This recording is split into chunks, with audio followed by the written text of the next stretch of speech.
And during the course of my PhD, we were treating animals with insulin at one point of some experiments.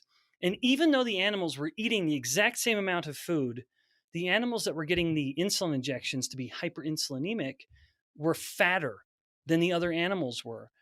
And that to me was impossible because I had been taught over my years that obesity was a matter purely a thermodynamic phenomenon, that if there's more calories coming in than out, then the animal would gain weight. I'm not saying that sentiment isn't true. I believe thermodynamics does matter. But if we try to understand thermodynamics in a living organism without the role of hormones like insulin, then we don't really evaluate all the variables. With polycystic ovary syndrome, one of the most common causes is the hyperinsulinemia. Insulin is known to have an effect on an enzyme called aromatase. And aromatase is this oft overlooked enzyme, but it's essential, particularly in female physiology, because within the ovaries, and to a lesser, much lesser degree in the testes, aromatase is the enzyme that converts testosterone into the estrogens.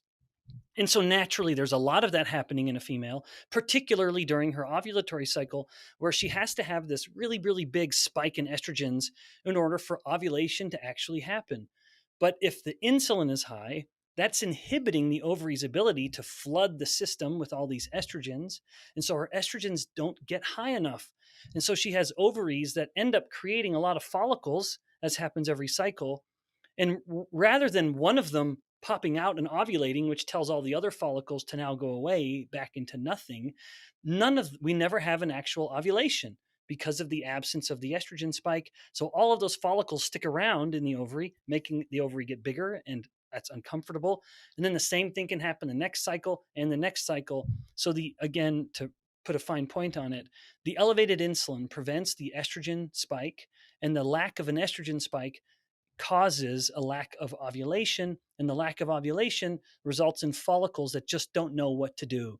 And they kind of linger around, making the ovaries get bigger and bigger, and ultimately contributing to PCOS. Not to mention contributing to her infertility in particular, um, but not to mention the effects of the higher testosterone. Because if she's producing less estrogens, by default, she's producing more testosterone, and that gives rise to some of the um, other more uncomfortable aspects of PCOS, if not the infertility that may be causing her acne, or maybe causing male pattern baldness, or top of the head baldness, and even more body hair, hirsutism, where she might have hair down her face or more coarse hair on her arms and legs.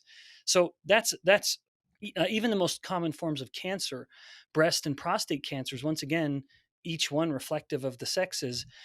While the insulin resistance it's not likely that the insulin resistance is causing the problem. I wouldn't say that, but it's exacerbating the problem.